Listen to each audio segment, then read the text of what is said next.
I think it's probably no surprise to anybody to hear that Sega has a ton of games, just a huge catalog that goes back decades. Yeah, before I was even born, they were popping out games and they were huge hits. There was definitely a time where Sega kind of dominated. They were in many ways compared to Nintendo back in the 90s, but some would argue that they were actually even better than Nintendo. Now, unfortunately, they've kind of lost that momentum over the past couple decades now. Sega themselves has even recently acknowledged this. Now, they've talked about bringing a lot of IPs back and focusing on new IPs as well. All of it sounds great, but maybe another way to get back into the game is to kind of modernize your approach to getting games out there, and many would argue that would involve a subscription-based service. And it's kind of interesting that Sega, to my knowledge, they're really not involved much in any of these subscription services that are out there for video games. I mean, you got Xbox Game Pass, PlayStation Plus, Nintendo, Ubisoft, EA, they all have subscription services, and I really only have Game Pass. I've never, to my knowledge, seen a Sega game on Game Pass. Maybe I'm wrong, I just don't ever recall a Sonic game on there or really any Sega game. Okay, you know what? Actually, I just looked it up and scratched what I just said. I kind of forgot that they have a lot of Persona games on Game Pass. So yeah, there is that, but I feel like a lot of Sega games are missing. Basically, what I'm saying is Sega has a ton of games, like probably hundreds. But to my knowledge, you really only have just a few here and there sprinkled throughout all of the game subscription services that are out there. Now, I've never really given it much thought that Sega could have a subscription service. I've never really thought about that as a viable option for them. But now that I am hearing it, I gotta say I think it makes a lot of sense. And the way that I did hear about that today was not just from some random person talking about it, it was actually from Sega themselves. So this was an interview with the BBC. Now, this was for the Sonic 3 movie, and this interview was specifically with Shuji Utsumi. This is somebody who is pretty high up in Sega, and I guess at this point he's kind of going on a press tour or something, because I just talked about it like a week ago. He was interviewed by Eurogamer, and then yeah, about a day or two ago he was interviewed by BBC, and next week I am actually interviewing him. Now, I'm totally kidding, but wouldn't that be cool? So anyway, he was having a sit down with BBC, and regarding subscription-based services,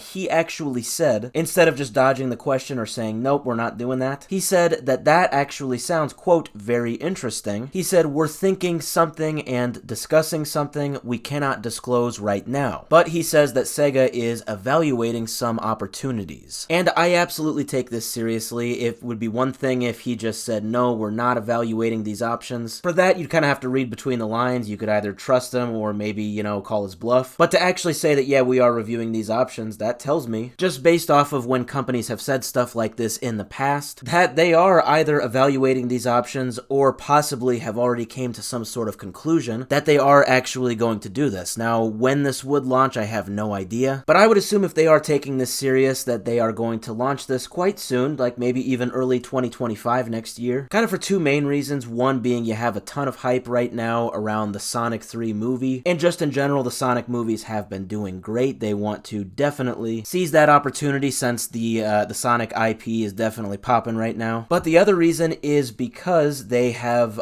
said, Sega, that they want to get back in the limelight. You know, they remember the days when they were extremely popular, and they want to get back to that. And I think, again, like I said, a way to definitely modernize your delivery of your huge game collection that spans over decades, especially for maybe more casual gamers, or people like myself who just don't really have any Sega games. A good way to introduce people to your games is just to say, hey, you know, you can pay $10 a month or whatever it would be, and you can have access to pretty much all of our games. I say pretty much because they probably won't, you know, allow access to literally every single Sega game. Unfortunately, no game subscription service that is specialized in, you know, one company's games actually does this, because, you know, they can benefit down the road from remasters and, you know, bundles, stuff like that. And unfortunately, they don't want to just, you know, have like an actual one-stop shop for literally your entire catalog. But it would be very cool if they did this. Like I said, this would be just a huge collection if that actually happened. But regardless, though, with Sega moving forward and wanting to really make a comeback with their future games, you know, looking ahead, not just looking at the past, at their golden days, once again, a game subscription service would be a very viable option as these games come out. You know, like looking on Wikipedia, for example, it looks like just in 2023, they had 12 games come out. In 2024, it was 6. And already they have 4 to public knowledge that are already planned for next year. What I'm getting at is that it's not like they just pump out one game a year. They definitely have a lot. They've got a lot of IPs, and obviously with that becomes a lot of games. So a subscription service could definitely make sense for Sega as they go forward and as they look to recapture the popularity that they once had. Maybe this will be something among many other things that enables that to happen.